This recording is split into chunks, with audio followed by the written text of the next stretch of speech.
Hello and welcome, everyone. It's so nice to have you with us again today. Hey everyone, it's Max here, and of course I'm joined by the wonderful Emma. How you doing, Emma? I'm doing great, Max. Thank you. So happy to be here. You are listening to Easy English Listening. That's right, where you can improve your English through easy-to-follow conversations designed for background listening. Exactly. The whole idea is that you can just have us on while you're, I don't know, washing the dishes, going for a walk, commuting, whatever. There's no pressure to study. Yep, no textbooks, no stress, just a friendly chat to keep you company. And speaking of chats, today's topic is something I think everyone has felt a little, nervous about at some point. Oh, yeah? What's that? Introducing yourself to someone new. And what on earth do you talk about after you've said hello? Ugh, that awkward silence. I know it well. That's a great topic. So, we're going to talk about how to introduce yourself, and then we'll share our top 5 topics to talk about with anyone. Sounds like a plan. So, first things first, the introduction. How do you feel when you have to walk into a room of strangers and, introduce yourself? Honestly, my heart still beats a little faster. It's that moment of, okay, here we go. But I've learned that the simpler, the better.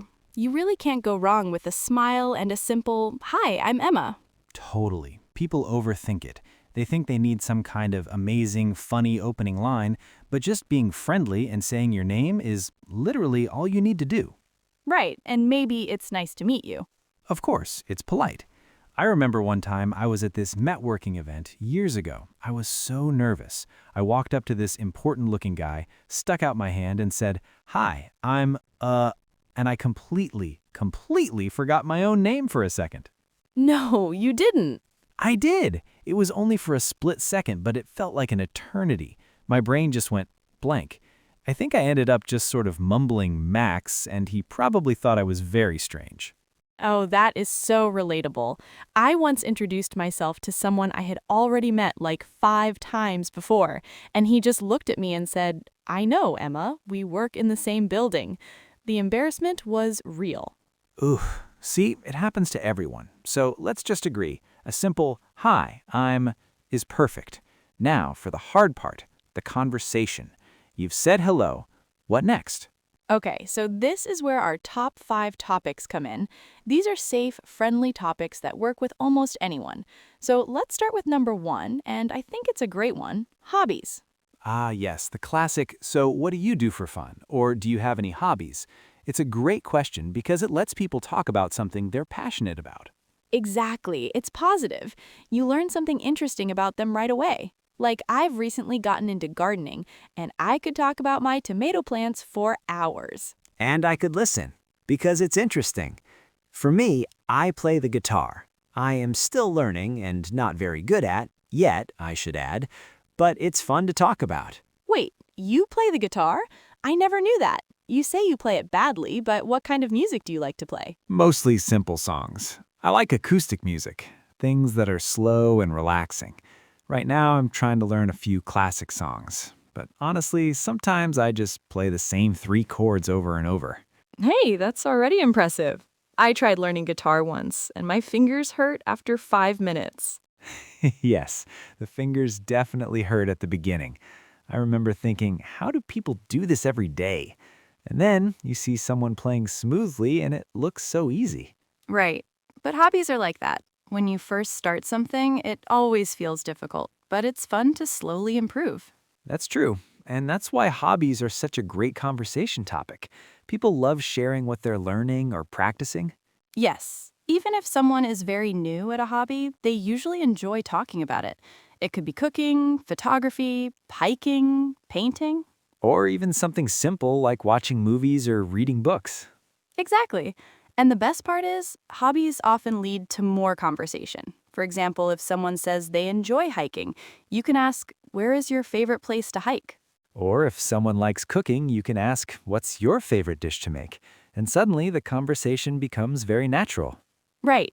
You're not forcing the conversation. You're just showing interest in what the other person enjoys. And that's really the secret to good small talk. Okay, number 2 is travel. This is a big one. You can ask, have you traveled anywhere cool recently? Or do you have any trips planned? Oh, I love this one. Everyone has a travel story. Even if they haven't been anywhere far, you can ask about their hometown or a place they'd love to go someday. Exactly. And sometimes those answers are really interesting. Someone might say they dream of visiting Japan during cherry blossom season, or maybe seeing the northern lights. Yes, and when people start talking about places they want to visit, you can almost hear the excitement in their voice. I always enjoy that part. You start imagining the place together, the food, the culture, the scenery. And then usually someone says something like, "One day I really want to go to Italy." Funny you mention Italy. Uh-oh, I sense a story coming. Right. It reminds me of my trip to Italy a few years back. I thought I was so prepared. I had my little phrase book and everything. Well, I was trying to buy train tickets, and I was confidently asking the man at the counter for due biglietti, 2 tickets. But I must have had a terrible accent because he just looked at me, confused. I kept repeating it, louder and louder, due biglietti. Ah, the classic speak louder in your own accent technique. A bold move. It did not work. Finally, a teenager behind me tapped me on the shoulder and said in perfect English, "He's telling you it's a self-service machine." The ticket seller didn't sell tickets at all. I wanted the ground to swallow me whole. That is brilliant. See, a perfect example of a travel story.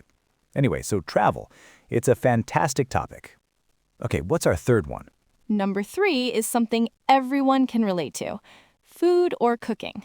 Yes, you can't go wrong with food. You can ask things like, "Have you tried any good restaurants lately?" Or, "Do you enjoy cooking?" Or even just, what's your favorite type of food? It's such an easy way to find common ground. Maybe you both love pizza, or you can recommend a great taco place to each other. And food conversations can go on for a long time. Once people start talking about their favorite dishes, they usually get very excited. That's true. I once asked someone about their favorite food, and suddenly we were talking for 10 minutes about ramen. We went on talking about their recent trip to Japan and the different types of ramen they had, and how different parts of Japan had different types of ramen. That sounds like a great conversation. It was, but it also made me very hungry. Same here.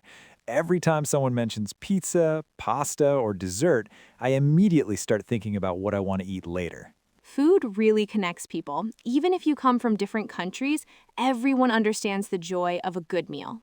And it's also a great way to learn about different cultures. You can ask what food people grew up eating, or what dishes remind them of home, and this could lead to a deep and meaningful conversation. Exactly. And sometimes you even discover a new restaurant or recipe you want to try. It's a very safe and very happy topic. Okay, so we have hobbies, travel, and food. What's number 4? Number 4 is work or studies. Now, this one comes with a little warning. Right, you have to be careful here. It's okay to ask, "So what do you do?" or "What are you studying?" but you want to keep it light. Yes, this is not the time to start complaining about your boss or how much homework you have. Keep it positive. Talk about what you enjoy about your job or your classes. Exactly. If the other person starts complaining, just listen and be supportive, but try to gently change the subject back to something more cheerful, like food. Food really does solve a lot of problems, doesn't it? It does, but sometimes work conversations can actually be really interesting. That's true. People often have jobs you never even knew existed. Once I spoke to this guy, and do you know what his job was? His job was testing video games before they were released. Okay, that might be the coolest job I've ever heard. Although they said sometimes they have to play the same level hundreds of times to find problems. Ah, so maybe it's not always as fun as it sounds. Exactly. But that's what makes these conversations interesting. You get a little window into someone else's world. And even if someone is a student, you can ask what subjects they enjoy or what they hope to do in the future. Those kinds of questions help people share their goals and interests. And before you know it, the conversation is flowing again. Always a good plan. Okay, that brings us to our 5th and final topic, which might be the easiest one of all. And that is weekend plans. My favorite. On a Thursday or Friday, it's the perfect question. Do you have any fun plans for the weekend? Or on a Monday, you can ask, did you do anything nice over the weekend? It's so low pressure. Even if their plan is just to relax and watch a movie, that's a conversation. You can ask what movie they're planning to see. It's the perfect way to end a little chat. Exactly. And sometimes people say something simple like, I'm just going to rest. Which honestly sounds like a great plan sometimes. It really does. Weekends don't always have to be exciting. Sometimes the best weekend plan is doing absolutely nothing. Or maybe going for a walk, meeting a friend for coffee, or trying a new restaurant. See, now we're back to food again. Somehow, our conversations always return to food. But that's the beauty of these topics. They're simple, positive, and easy for almost anyone to talk about. And when you use questions like these, small talk doesn't feel awkward anymore. It just feels like a normal conversation. I agree. So let's recap our top 5. Hobbies, travel, food, work or studies, and weekend plans. That feels like a pretty solid list. The main thing, I think, is just to be curious about the other person, ask questions, and actually listen to their answers. That's the real secret, isn't it? People love to talk about themselves. If you just show a little genuine interest, the conversation will flow. And it's okay if it's not a perfect, amazing conversation.